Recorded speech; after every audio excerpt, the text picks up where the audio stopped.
بسم اللہ الرحمن الرحیم۔ السلام علیکم مسائل ٹی وی کے ناظرین، جیسا کہ آپ کو معلوم ہے ہمارے اس چینل پر آپ کو بارہا وظائف سننے کو ملے۔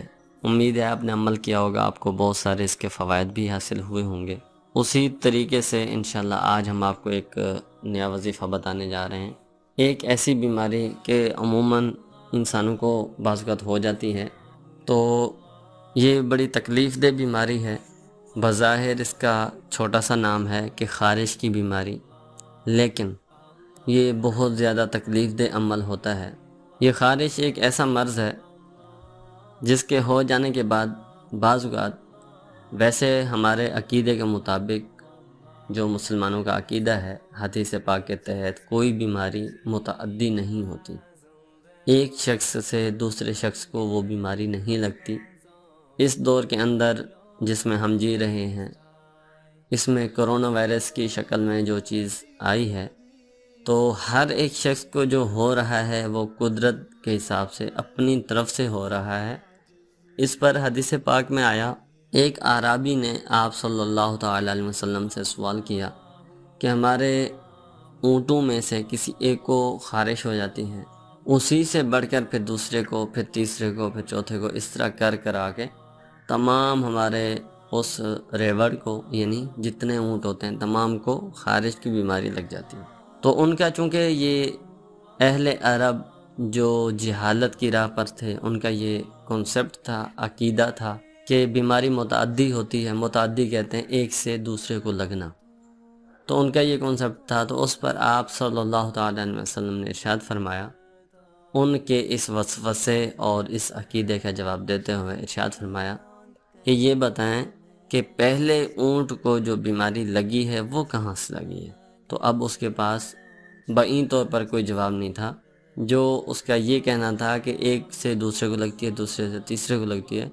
تو آپ صلی اللہ علیہ وسلم نے ارشاد فرمایا، پہلے کو کہاں سے لگی؟ تو اس پر وہ خاموش ہوا۔ یہ عرض گزار ضرور ہوا کہ وہ تو اس کو بس بیماری ہوئی۔ تو اس پر آپ صلی اللہ علیہ وسلم نے ارشاد فرمایا، جیسے اس کو بیماری ہوئی ایسے ہی یکے بعد دیگرے سب کو بیماری ہوئی۔ ایسا نہیں ہے کہ ایک کو ہوئی اور پھر سب کو ہوتی چلی گئی۔ اسی طریقے سے ایک اور حدیث پاک میں آتا ہے کہ آپ صلی اللہ علیہ وسلم نے ارشاد فرمایا، طاعون کی جو بیماری ہے، اس سے آپ لوگ ایسے بھاگیں جیسے شیر سے بھاگتے ہیں۔ تو اب یہاں پر فرمایا گیا طاعون کی بیماری سے بھاگنا ہے، دور ہونا ہے۔ تو بعض لوگ ان دونوں احادیث کو معارض قرار دیتے ہیں، یعنی آپس میں ٹکراؤ ہے، ایک دوسرے کے اپوزٹ ہیں۔ ایسا نہیں ہے، بلکہ اسلام کے اوائل میں، بالکل شروع میں لوگوں کے کنسپٹ بڑے کمزور تھے۔ تو اس پر آپ صلی اللہ علیہ وسلم نے دیکھا کہ ان لوگوں کو طاعون یا اس طرح کی کوئی بیماری جب آتی ہے تو ان لوگوں کا ماننا یہ ہے کہ ایک سے دوسرے کو لگتی ہے۔ تو اس وقت یہ فرمایا تھا کہ طاعون کی بیماری یا ایسی بیماری جس کے بارے میں آپ سمجھتے ہیں کہ ایک سے دوسرے کو لگے گی، تو اس سے آپ دور رہیں، حفاظت کریں، احتیاط کریں۔ اس کے پیش نظر یہ آپ نے فرمایا تھا، جب لوگوں کے عقائد مضبوط ہو گئے، یقین محکم ہو گیا، اللہ کو ماننے، اللہ کے حبیب کو ماننے میں تو شروع میں بھی وہ مانتے تھے، لیکن جو ان کے باطل عقائد تھے ان سے ان کو چھٹکارا حاصل ہو گیا۔ آپ صلی اللہ علیہ وسلم نے ملاحظہ فرمایا کہ اب ان کے عقائد مضبوط ہو چکے ہیں، تو اس وقت یہ فرمایا کہ پھر پہلے اونٹ کو کہاں سے بیماری لگی؟ مطلب یہی تھا کہ بیماری متعدی نہیں ہوتی۔ اسی طرح کرونا وائرس ہے، تو اللہ پاک ہمیں اس سے محفوظ فرمائے۔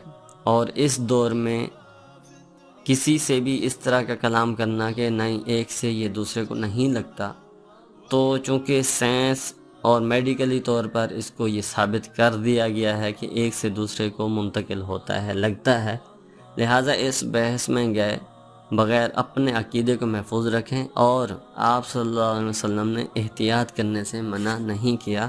لہٰذا اگر یہ ذہن بنتا ہے یا کسی کا عقیدہ بنتا ہے کہ یہ ایک سے دوسرے کو لگے گی، اتنا عقیدہ اگر کمزور ہے تو وہ ضرور بالضرور احتیاط کرے، کوشش کرے کہ اس چیز سے بچے۔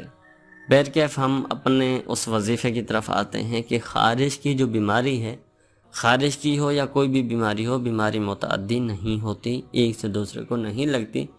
بہرحال ہم خارج کی اگر کسی شخص کو بیماری ہو جاتی ہے تو ہم اس کے وظیفے کی طرف آتے ہیں کہ حضرت امام جعفر صادق رضی اللہ تعالیٰ عنہ نے فرمایا کہ صبح و شام 7 مرتبہ سورۃ قدر پانی پر دم کر کے پلانا خارج کے لیے بہت ہی مفید ہے، یعنی بہت ہی مجرب ہے۔ 7 مرتبہ صبح اور شام کو سورۃ قدر یعنی انا انزلناہ فی لیلۃ القدر وما ادراک ما لیلۃ القدر، یہ پوری صورت پڑھ کر 7 مرتبہ پڑھ کر تلفظ کی درستگی کے ساتھ اول آخر ایک مرتبہ یا 3 مرتبہ درود پاک لازمی پڑھ لیں، پانی پر دم کر کے مریض کو پلائیں تو انشاءاللہ اس کو خارج کی بیماری سے چھٹکارا حاصل ہوگا۔ اگر آپ خود مریض ہیں اور آپ کا تلفظ درست ہے تو اپنے آپ کے لیے پانی پر دم کریں، اس صورت کو 7 مرتبہ پڑھ کے۔ صبح و شام کی ڈیفینیشن بھی ہمارے اس چینل پہ آپ کو مل جائے گی، ہم نے صبح و شام کے حوالے سے بھی آپ کو بتایا ہوا ہے۔ تو صبح و شام کی ڈیفینیشن کے مطابق یعنی صبح جو طلوع ہوتی ہے، صبح کی نماز کا وقت جیسے ختم ہوتا ہے تو صبح ختم ہو چکی ہوتی ہے، اسی طرح ظہر کی نماز کا وقت جیسے شروع ہوتی ہے تو شام شروع ہو چکی ہوتی ہے، مغرب کی نماز مغرب کا ٹائم اسٹارٹ ہوتے ہی شام ختم ہو جاتی ہے۔ تو اس چیز کو مد نظر رکھتے ہوئے اس ڈیفینیشن کے مطابق آپ صبح و شام 7 مرتبہ سورۃ قدر کو پڑھیں، پانی پر دم کریں۔ خود مریض ہیں تو خود پئیں، اگر کوئی اور مریض ہے اور آپ کی پروننسیشن اچھی ہے تو اس کو پلیں۔ پروننسیشن یعنی تلفظ کی درستگی کا خاص خیال رکھیں۔ تھینکس فار واچنگ، اللہ حافظ۔